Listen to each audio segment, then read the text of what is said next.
এই জন্য আমার মুরব্বী বাবাজিরা, যুবক ভাইরা আমার, এই দুনিয়া চিরদিনের নয়। এই দুনিয়াতে আমরা চিরদিনে থাকার জন্য আসি নাই। এই জন্য আল্লাহর নবী হাদিসের ভিতরে বলেছেন, আল কাইয়িসু মান দানা নাফসাহু ওয়া আমিলা লিমা বা'দাল মাউত। প্রকৃত বুদ্ধিমান, প্রকৃত সচেতন তো সেই ব্যক্তি যে নিজেকে চেনে এবং আখিরাতের জিন্দেগি মরার পরে ভালো থাকার জন্য কিছু পুঁজি জমায়, কিছু সঞ্চয়।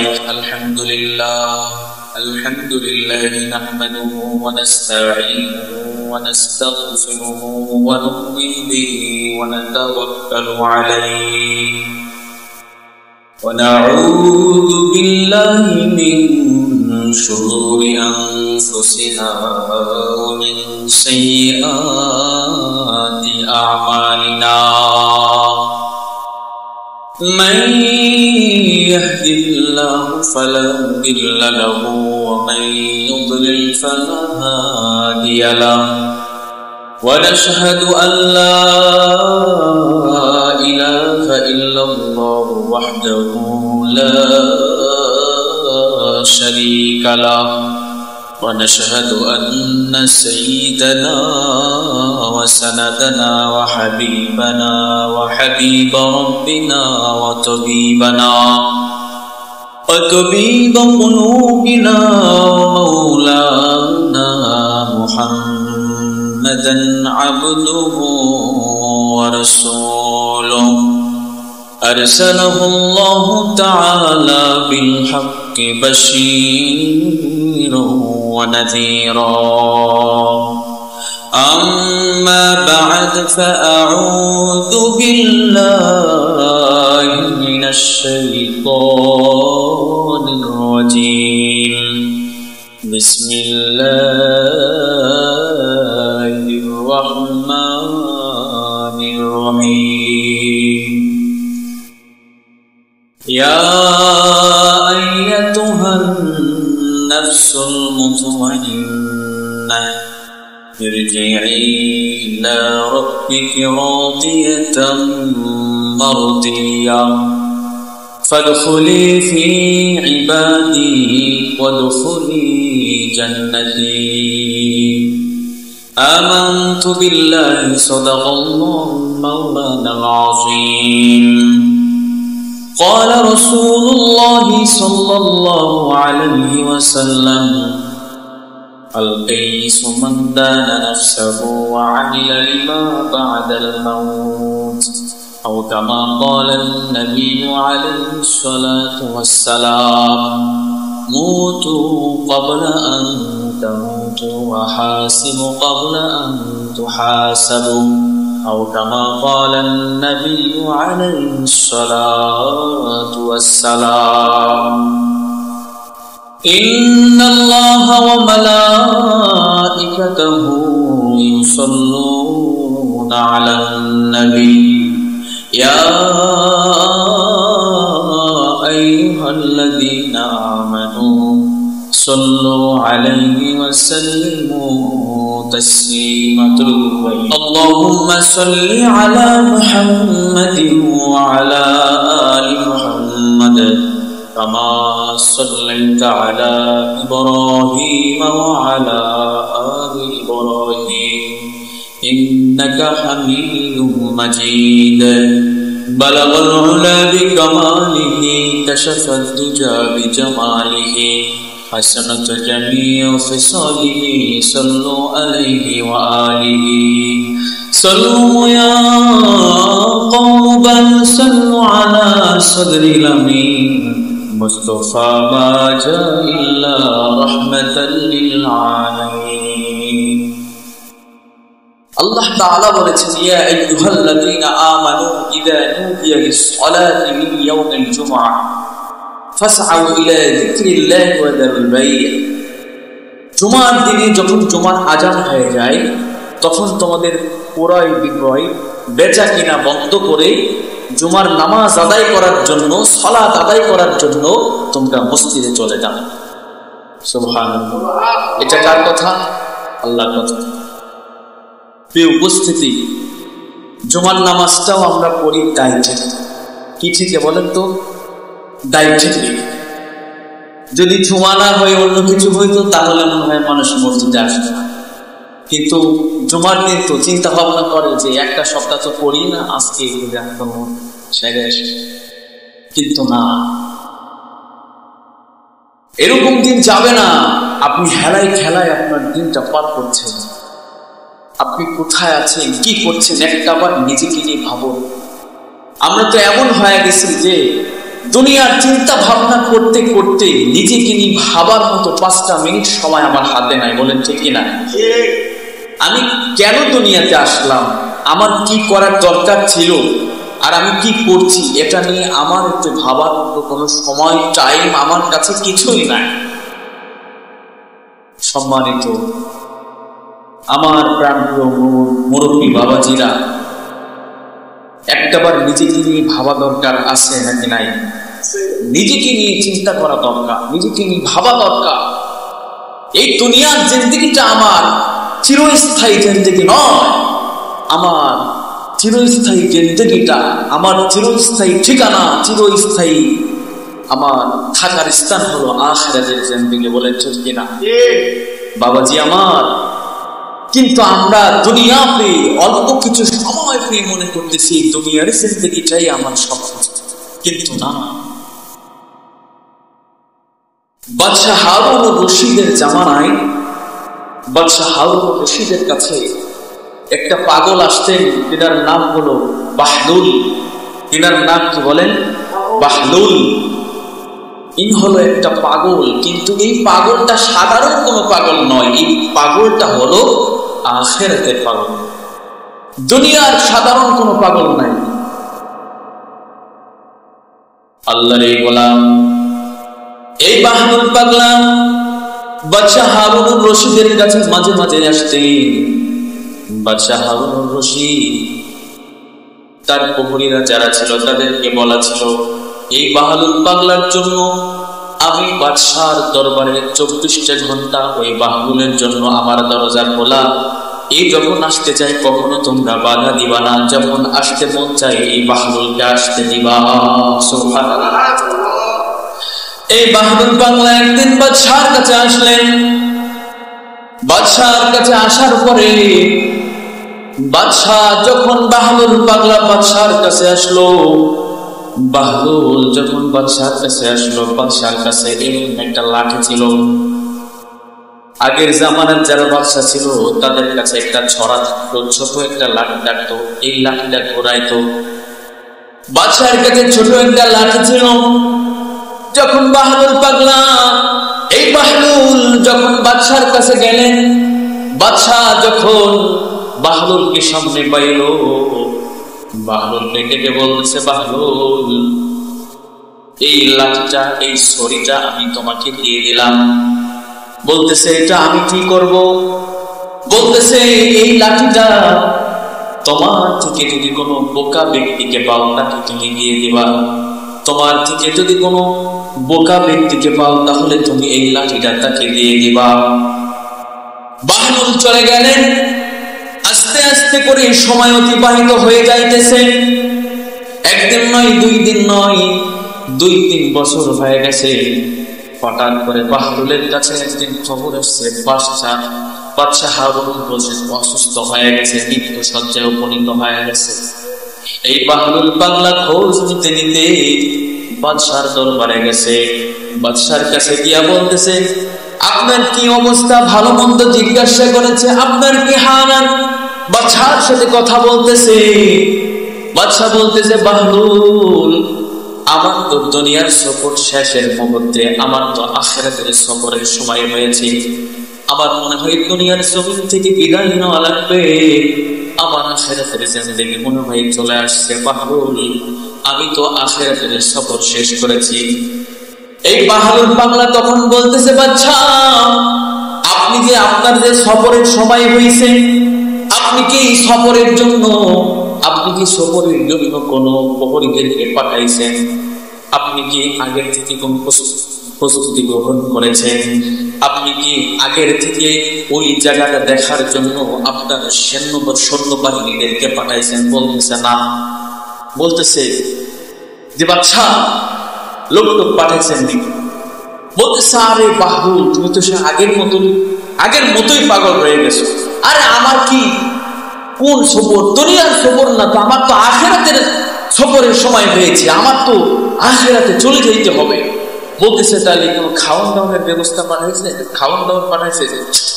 বলতেছে ভালো, তুমি পাগলামির কথা বইল না।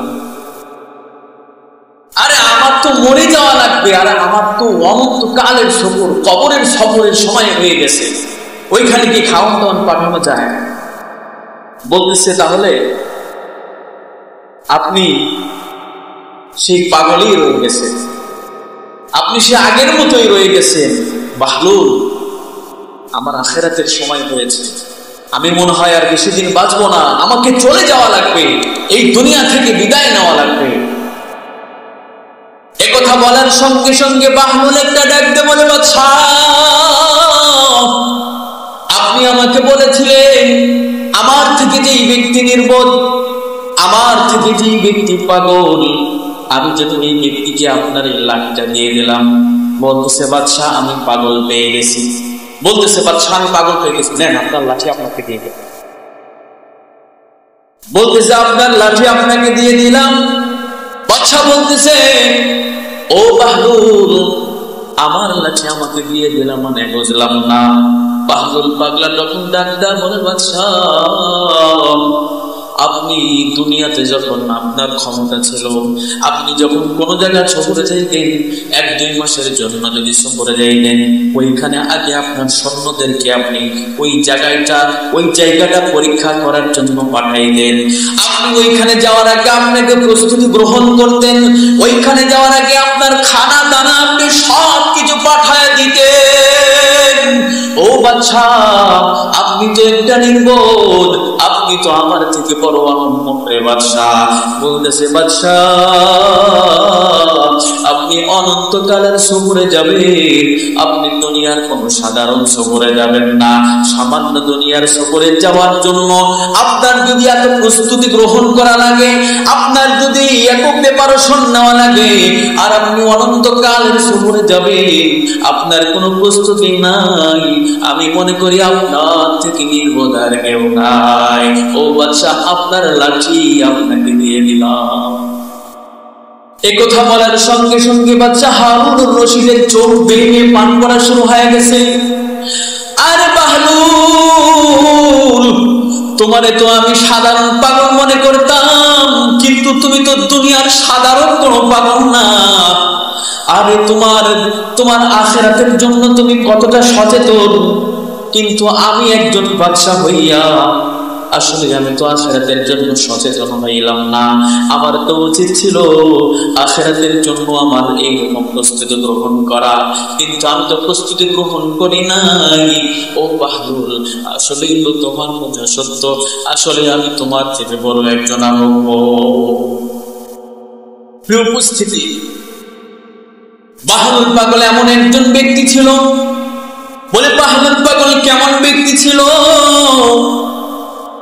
এই বাহলুল পাগলের কাপড়ের কোনো ঠিক থাকতো না, এমন ভাবে দুনিয়াতে চলাফেরা করত যে দুনিয়ার খবর তার কাছে নাই। এই বাহলুল এমন ভাবে থাকতো, মাঝে মাঝে দেখা যায় গোরস্থানের ভিতরে গিয়া কবরের ভিতরে 2টা পাও গোলাইতো, আর কি যেন চিন্তা করতো। আসলে বাহলুল তো দুনিয়ার পাগল ছিল না, বাহলুল ছিল আখিরাতের পাগল। এই জন্য আমার মুরব্বী বাবাজিরা, যুবক ভাইরা আমার, এই দুনিয়া চিরদিনের নয়, এই দুনিয়াতে আমরা চিরদিনে থাকার জন্য আসি নাই। এই জন্য আল্লাহর নবী হাদিসের ভিতরে বলেছেন, আল কাইয়িসু মান দানা নাফসাহু ওয়া আমিলা লিমা বা'দাল মাউত। প্রকৃত বুদ্ধিমান, প্রকৃত সচেতন তো সেই ব্যক্তি যে নিজেকে চেনে এবং আখিরাতের জিন্দেগি মরার পরে ভালো থাকার জন্য কিছু পুঁজি জমায়, কিছু সঞ্চয় গুছায়। আল কাইয়িসু মান দানা নাফসাহু, যেই ব্যক্তি নিজেকে চেনে, নিজেকে চেনার ব্যাপারে সচেতন, ওই ব্যক্তি হলো প্রকৃত বুদ্ধিমান ব্যক্তি। ওয়া আমিলা লিমা বা'দাল মাউত, এবং আখিরাতের জিন্দেগিতে ভালো থাকার জন্য কিছু পুঁজি গোছায়, সেই হলো প্রকৃত বুদ্ধিমান।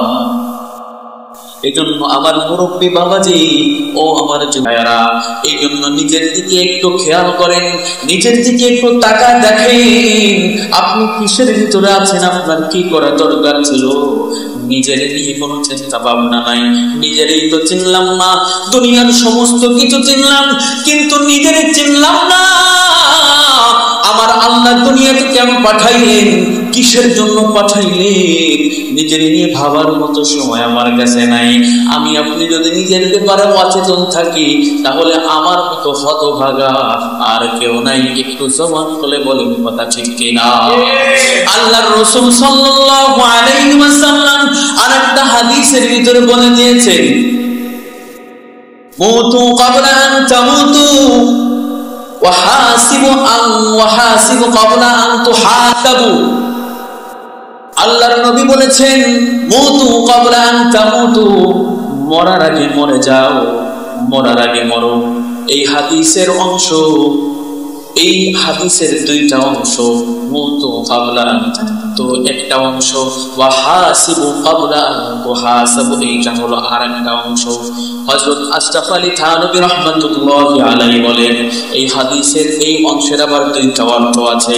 মুতু ক্বাবলা আন তামুতু, মরার আগে মরে যাও, এই মরার আগে মরার আবার দুইটা অর্থ আছে। এক নাম্বার অর্থ হলো মরার আগে আবার কেমনে মরে যায়, প্রশ্ন জাগে কি জাগে না? বলে মরার আগে আবার কেমনে মরে, মরার আগে তো মরা যায় না। কিন্তু আশরাফ আলী থানভী রাহমাতুল্লাহি আলাইহি বলেন, মরার আগেও কিন্তু মারা যায়, মরার আগেও মরতে হবে। বলে কেন? বলে মরার আগে মরতে হবে, বলে আমার আল্লাহর সামনে আমি একটা মুর্দা লাশ, আমার আল্লাহর সামনে মরার আগে মরতে হবে। বলে কেমনে? মুতু ক্বাবলা আন তামুতু, বলে আমার আল্লাহর ইচ্ছার সামনে আমাকে কুরবান হয়ে যেতে হবে। যেখানে আমার আল্লাহ যেটা বলে ওইটাকে আমার প্রাধান্য দিতে হবে, ওই আদেশকে আমার মানতে হবে, ওই নিষেধকে আমার মানতে হবে। আল্লাহর আদেশের সামনে আমার কোনো ইচ্ছা পোষণ করলে চলবে না। বলেন ঠিক কিনা? আল্লাহর সামনে কেমন মরে যাইতে হবে? বলে সেমনি ভাবে একটা মানুষ দুনিয়ার জমিন থেকে বিদায় নিয়ে চলে যায়, ওই মানুষটাকে ইচ্ছা মতো যখন ওই মানুষটা আপনার ইচ্ছা হয় তখন আপনি ঘর থেকে বের করেন, যখন আপনার ইচ্ছা হয় তখন ওই মানুষটারে আপনি গোসল করান, যখন আপনার ইচ্ছা হয় ওই মানুষটারে আপনি দাফন কাফন করেন, যখন আপনার ইচ্ছা হবে আপনি ওই মানুষটার জানাজা করাবেন, যখন আপনার ইচ্ছা হবে ওই মানুষটাকে আপনি কবরে রাখবেন। এই জন্য আমার আল্লাহ এই দুনিয়া দিয়ে বোঝায় দিচ্ছে, বান্দা আমার ইচ্ছার সামনে তোমার ইচ্ছা চলবে না, আমার ইচ্ছার সামনে তোমার ইচ্ছাকে কুরবানি করার দেওয়ার নাম হলো মরার আগে মরে যাওয়া। ঠিক কিনা বলে? এই জন্য ভাইরা আমার, আমার আল্লাহর সামনে, আমার আল্লাহর ইচ্ছার সামনে আমাকে কুরবান করে দিতে হবে। ওইখানে আমার ব্যক্তিগত কোনো ইচ্ছা, আমার ব্যক্তিগত কোনো পাওয়ার চলবে না। এটার নাম হলো মরার আগে মরে যাওয়া। আর আমি আপনি যদি এই মরার আগে মরে যাইতে পারি, এইরকম জীবনটা যদি আমি আপনি বসাইতে পারি, আমার আল্লাহ সুসংবাদ দিয়ে দিছে। আমার আল্লাহ বলে, গোলাম তাহলে তোমার জন্য পুরস্কারের ব্যবস্থা আছে। এখন বলেন আল্লাহর পুরস্কার আমরা নিতে চাই কি চাই না? বলে কিসের পুরস্কার, কেমন পুরস্কার? আমার আল্লাহ বলে, ইয়া আইয়াতুহান নাফসুল মুতমাইন্নাহ ইরজিই ইলা রাব্বিকি রাদিয়াতাম মারদিয়াহ ফাদখুলি ফি ইবাদি ওয়াদখুলি জান্নাতি। বলে আল্লাহর পুরস্কার যদি আমরা মরার আগে মরতে পারি, আমার ইচ্ছাকে, আমার সব কিছুকে আল্লাহর ইচ্ছার সামনে, আল্লাহর ওয়ার্ডারের সামনে, আল্লাহর আদেশের সামনে যদি আমি নিজেকে কুরবান করে দিতে পারি, তাহলে আমার আল্লাহ আমাদের জন্য পুরস্কার রাখছে। আমার আল্লাহ বলে, ইয়া আইয়াতুহান নাফসুল মুতমাইন্নাহ, হে প্রশান্ত আত্মা, হে নফসে মুতমাইন্নাহ, ইরজিই ইলা রাব্বিকি রাদিয়াতাম মারদিয়া, তোমার রবের দিকে, তোমার রবের সন্তুষ্টির জন্য ফিরে এসো, তোমার রবের সন্তুষ্টির পাত্র হয়ে ফিরে এসো। এখানে আমার আল্লাহ ক্ষান্ত হয় নাই। আমার আল্লাহ বলে ফাদখুলি ফি ইবাদি ওয়াদখুলি জান্নাতি। আমার আল্লাহ বলে ফাদখুলি ফি ইবাদি, আমার নেককার বান্দাদের মধ্যে শামিল হয়ে যাও, ওয়াদখুলি জান্নাতি, এবং আমার আল্লাহ বলে আমার জান্নাতে চলে যাও। সুবহানাল্লাহ। এই জন্য ভাইরা আমার, যদি আমার আল্লাহর ইচ্ছার সামনে যদি আমি আপনি নিজেকে কুরবান করে দিতে পারি, নিজেকে যদি নোয়ায় দিতে পারি, নিজেকে যদি মিটাই দিতে পারি, তাহলে আমার আল্লাহ আমাদের জন্য পুরস্কার হিসেবে মালিকের জান্নাতে রেখেছে। যখন যদি কোনো ব্যক্তি নিজের ইচ্ছাকে, নিজে মতো করে চলাকে বন্ধ করে আল্লাহর ইচ্ছায় যদি তার জীবনটাকে অতিবাহিত করে, নিজের জীবনটাকে যদি আল্লাহর ইচ্ছায় যদি বাস্তবায়িত করে, আল্লাহ যখন এই পুরস্কার ঘোষণা করেছেন, যখন এই বান্দাটাকে নেওয়ার জন্য যখন মালাকুল মউত ফেরেশতা যখন আসবে, এই বান্দাকে যখন বলা হবে, কিন্তু বান্দা যাইতে চাবে না, বান্দা যাইতে চাবে না। কারণ একটা দেহের ভিতরে, একটা কোনো কিছুর ভিতরে, যদি কোনো বাসার ভিতরে যদি কোনো পাখি থাকে, দেখবেন আপনি ধরে যখন টান দিবেন সহজে কিন্তু আসতে চায় না। একটা গর্তের ভিতরে যদি একটা সাপ থাকে, মানে যা কিছুই থাকুক না কেন, দেখবেন ওইটা থেকে কিন্তু সে বেরোতে চায় না, কারণ ওইটার একটা মজা সে পেয়ে গেছে, মনে করে যে এটাই আমার বাসস্থান। যখন ওখান থেকে তাকে খোলা জায়গায় বের করা হয়, যখন সে দুনিয়ার সমস্ত কিছু দেখতে থাকে, তখন তার কাছে বড় ভালো। তো আমার আপনার দেহের ভিতরে যে আল্লাহ তাআলা একটি রূহ দিয়েছেন, এই রূহকে বের করার যখন জন্য মালাকুল মউত ফেরেশতা জিবরাইল আলাইহিস সালাম যখন আসবে, তখন এই ফেরেশতা বলবে যে আল্লাহ, আপনার এই বান্দার রূহটা তো বের হইতে চায় না। তখন আমার আল্লাহ কি বলে জানেন? আমার আল্লাহ ফেরেশতাকে বলে, ও মালাকুল মউত, আমার ওই বান্দাকে সুসংবাদ শোনায় দাও, আমার ওই বান্দাটাকে তার জন্য যে পুরস্কারের বাজেট কইরা রাখছি, এই পুরস্কারটা তার জন্য আমি কিসের বাজেট কইরা রাখছি, আমার এই গোলামটাকে একটু দেখা দাও। দেখানোর সঙ্গে সঙ্গে বান্দা এই দুনিয়াতে একটা সেকেন্ডের জন্য আর থাকতে চাবে না। যখন আমার আল্লাহ ওই গোলামের সামনে যখন জান্নাতের চিত্রটা ধরবে, আমার আল্লাহ যখন বলবে, গোলাম রে, তুই তো আমার ইচ্ছায় চলেছিস, আমার প্রতি তুই সন্তুষ্ট ছিলি, আমিও তোর প্রতি সন্তুষ্ট ছিলাম, তাহলে তোমার ফিরে আসতে কিসের সমস্যা? গোলাম রে, দেখ তোর জন্য কত সুন্দর নিয়ামতের ব্যবস্থা করে রাখছি, গোলাম রে, তোর জন্য কত দামি জান্নাত বানায় রাখছি, তুই কেন দুনিয়াতে থাকতে চাস? এইটা যখন গোলামদের দেখানো হবে, দেখানোর সঙ্গে সঙ্গে গোলাম আর একটা সেকেন্ডের জন্য দুনিয়াতে থাকতে যাবে না। এই জন্য ভাইয়েরা আমার, আশরাফ আলী থানভী রাহমাতুল্লাহ আলাইহি মরার আগে মরে যাও, এটা একটা অংশ আপনাদেরকে শোনাইলাম। দ্বিতীয় অংশ হলো প্রতিক্ষণ প্রতিনিয়ত ওয়াহাসিবু আন তামুতু ক্বাবলা আন তুহাসিবু ওয়াহাসিবু ক্বাবলা আন তুহাসাবু। এটার দ্বিতীয় অংশ আশরাফ আলী থানভী রাহমাতুল্লাহ আলাইহি বলেছেন, মরার আগে মরে যাও, এটার দ্বিতীয় অর্থ হলো প্রতিক্ষণ প্রতিনিয়ত মৃত্যুর জন্য প্রস্তুত থাকা, প্রতিক্ষণ প্রতিনিয়ত মৃত্যুর জন্য প্রস্তুতি গ্রহণ করা। এই জন্য আল্লাহ রাব্বুল আলামিন পবিত্র কালামের ভিতরে বলেছেন, ওয়া'বুদু রাব্বাকা হাত্তা ইয়াতিয়াকাল ইয়াকিন, তোমাদের মৃত্যু আসার আগ পর্যন্ত তোমরা আল্লাহর ইবাদত করো। ওয়া'বুদু রাব্বাকা হাত্তা ইয়াতিয়াকাল ইয়াকিন, এখানে ইয়াকিনের অর্থ মৃত্যু বলা হয়েছে, কিন্তু ইয়াকিনের অর্থ হলো বিশ্বাস করা।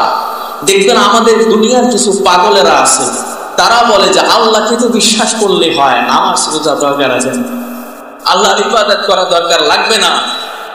ইয়াকিন, আল্লাহর বিশ্বাস থাকলে, আল্লাহ বলেছে যে মরার আগ পর্যন্ত আল্লাহকে বিশ্বাস করো, আল্লাহকে বিশ্বাস করো, কিন্তু রব্বুল আলামিন কিন্তু এই কথা বলেন নাই। এইখানে ইয়াকিনের অর্থ হলো মৃত্যু। এখানে ইয়াকিনের অর্থ কি বলেন? এইখানে ইয়াকিনের অর্থ হলো মৃত্যু। তোমার মৃত্যু আসার আগ পর্যন্ত ওয়া'বুদ রাব্বাকা হাত্তা হাত্তা ইয়াতিয়াকাল ইয়াকিন, তোমার মরণ আসার আগ পর্যন্ত তুমি আল্লাহর ইবাদত করতে থাকো। মুসলমান ভাইরা আমার, এই জন্য মরার আগে আমাদেরকে মরে যাইতে হবে কার সামনে বলেন? আল্লাহর সামনে। কেমনি ভাবে মরবেন? যেমনি ভাবে একটা লাশ, আর কোনো ইচ্ছা থাকে না মরার পরে আপনার ইচ্ছায় আপনি যখন মন চাই তাকে গোসল করান, যখন মন চাই তারে যা মন চাই তাই করান। এই জন্য আমার বাবাজিরা, ও আমার যুবক ভাইরা, নিজের ইচ্ছার মতো দুনিয়াতে নিজের ইচ্ছা মতো জিন্দেগি পার করলে হবে না। আমরা একটা প্রবাদ বাক্য বিচার করেছি, যদি কিছু পেতে চাও নিজের ইচ্ছাটাকে ছেড়ে দাও, যদি কিছু পাইতে চাও নিজের ইচ্ছার জিন্দেগি ছেড়ে দাও।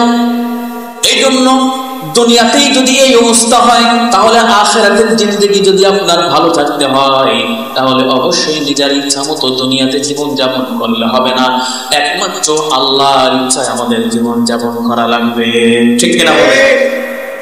এই জন্য আসলে দুনিয়াতে আমরা চিরদিন থাকার জন্য আসি না। এই দুনিয়া চিরদিনের জন্য নয়। আপনাদেরকে একটা মেসেজ দিয়ে যায় ব্রাহ্মণপাড়ার মুসলমান, একটা জিনিস মনে রাখবেন, পয়গম্বর আদম আলাইহিস সালাম থেকে নিয়ে এ পর্যন্ত কত নবী রাসূলরা পর্যন্ত দুনিয়ার জমিন থেকে বিদায় নিয়ে চলে গেছে। হাজার হাজার বছর ধরে কবরের জিন্দেগি শুয়ে আছে, এখনো কিন্তু কিয়ামত আসে নাই। এমনকি একটা বার কি চিন্তা করে দেখেছে আমাকে আপনাকে কত বছর কত দিন ওই কবর দেশের ভিতরে থাকা লাগবে? কোনো হিসাব আছে বলেন? এখনো হিসাব নাই। নবী রাসূলরা পর্যন্ত কত আগে দুনিয়া থেকে বিদায় নিয়েছে, এখন কিন্তু হাসর নাসর হয় নাই, এখনো কিন্তু কিয়ামত কায়েম হয় নাই। সুতরাং আমাকে আপনাকেও একদিন চলে যেতে হবে। আমাকে আপনাকে কত বছর, কত লক্ষ লক্ষ কোটি কোটি বছর যে ওই কবরে শুয়ে থাকা লাগবে, এখনো হিসাব নাই। এই জন্য আল্লাহ রাসূলের ভাষায় আল্লাহ রাসূল বলেছে, আল কাইয়িসু মান দানা নাফসা ওয়া আমিলা লিমা বা'দাল মাউত। ওই ব্যক্তি তো সচেতন যে নিজে নিজেকে চেনে। এই জন্য নিজেকে নিয়ে একটু ভাবুন, নিজেকে নিয়ে একটু চিন্তা করুন, আহারে আমার কি করা দরকার ছিল, আমার কি করা উচিত ছিল, আর আমি কি করছি, কি করা আমার অনুচিত, আমি সেইটার ভিতরে লিপ্ত আছি। এবং মরার পরে আমার একটা জিন্দেগি আছে, সেটা হলো কবরের জিন্দেগি। এই কবরের জিন্দেগিতে যদি আপনাকে ভালো থাকতে হয়, অবশ্যই মরার আগে আপনাকে পুঁজি গোছাইতে হবে। আর সেই পুঁজির নাম হলো আমল। বলেন কথা ঠিক কিনা? এই জন্য আমি আপনি কি করতেছি বলেন? আমি আপনি কি করতেছি? হাদিসের ভিতরে আসছে, যে ব্যক্তি দুনিয়ার জমিন থেকে সবার লাস্টে অর্থাৎ সবার শেষে দুনিয়া থেকে মৃত্যুবরণ করবে, ওই ব্যক্তিকেও 40,000 বছর সময় কবরের জিন্দেগি পার করার পরে তারপরে কিয়ামত কায়েম হবে। এখন আপনি কি চিন্তা করেছেন আপনি কোন দলের ভিতরে আছেন? আপনি কি ওই ব্যক্তির মতো লাস্টে মরবেন, নাকি এখনই মারা যাবেন? আপনার তো মরার সময় ঘনিয়ে আসছে। যে কোনো সময় আমাদের কাছে মৃত্যু এসে ধরা দেবে। ইদা জাআ আজালুহুম লা ইস্তাখিরুনা সাআতাও ওয়া লা ইস্তাকদিমুন। মৃত্যুর কোনো নির্ধারিত সময় নাই, কোনো সীমা নাই। বিলম্বিত একটা সেকেন্ড বিলম্বিত হবে না, যে কোনো টাইম আপনি হাঁটতেছেন মৃত্যু হয়ে যেতে পারে। কি ঠিক কিনা বলেন? আপনি এখানে বসে আছেন, আমি কথা বলতেছি, এই কথা বলার ভিতরে আমি মারা যেতে পারি। আপনি ওখানে বসে আছেন, আপনি নামাজ পড়বেন, এর কোনো গ্যারান্টি আপনার নাই, আমার কাছেও নাই। এই জন্য আমার মুরব্বী বাবাজি, আমার যুবক ভাইরা, আসুন, আল্লাহ আমাদেরকে দুনিয়ার জমিনের মুখে এমনি অনর্থক বানায় নাই। আল্লাহ তাআলা দাসত্ব করার জন্য, আল্লাহর গোলামি করার জন্য, মালিককে খুশি করার জন্য এই দুনিয়াতে আমাদেরকে বড় মায়া করে, বড় আদর করে আমাদেরকে দুনিয়াতে পাঠিয়েছেন। তাই আসুন, শুধু দুনিয়ার চিন্তা ভাবনায় ডুবে না থেকে, দুনিয়ার লোভ লালসায়, দুনিয়ার মায়ায় না পইরা আমরা একটু চিন্তা করি কবরকে নিয়া, আমরা একটু চিন্তা করি কিয়ামতকে নিয়া, আমরা একটু চিন্তা করি পুলসিরাতকে নিয়া, আমরা একটু চিন্তা করি জাহান্নামকে নিয়া, আমরা একটু চিন্তা করি জান্নাতকে নিয়া। কারণ কেমন আমল করলে জান্নাত পাওয়া যাবে, আবার কেমন আমল না করলে আমাদের জাহান্নামে যাওয়া লাগবে, একটাবার চিন্তা করা আমাদের দরকার আছে। কিন্তু আমরা তো চিন্তার সময় নেব, এগুলা নিয়ে ভাবার মতো সময় আমার কাছে নাই। আমি তো দুনিয়া নিয়ে ভেবে কুল পাই না। কিন্তু আপনাদেরকে একটা কথা বলে যাই, দেখবেন যখন একটা মানুষ যখন মারা যায় তখন দেখবেন তার দুনিয়ার অনেক চিন্তা ভাবনা রয়ে যায়, ঠিক কিনা বলেন? দেখবেন যে মরার সময়ও সে এমন পরিকল্পনা ছিল, হারে সে ছাদ করেছে কিন্তু তার বিল্ডিংটাকে সে প্লাস্টার করতে পারে নাই, তার টাইলস বসানো এখনো বাকি আছে, আরে তার ঘরের ভিতরে সে এরকম ভাবে কাঠের চকিতে ঘুমাইতো, তার একটা স্বপ্ন ছিল সে বক্স খাটে ঘুমাবে, আর এটা সে কিনতে পারে না। তার কত স্বপ্ন রয়ে গেছে। আমি আপনি যখন দুনিয়া থেকে বিদায় নিব দেখবেন আমার কত শত স্বপ্ন রয়ে গেছে, স্বপ্নগুলো পূরণ হয় নাই। এই জন্য ভাইরা আমার, বাবাজিরা আমার, অনেক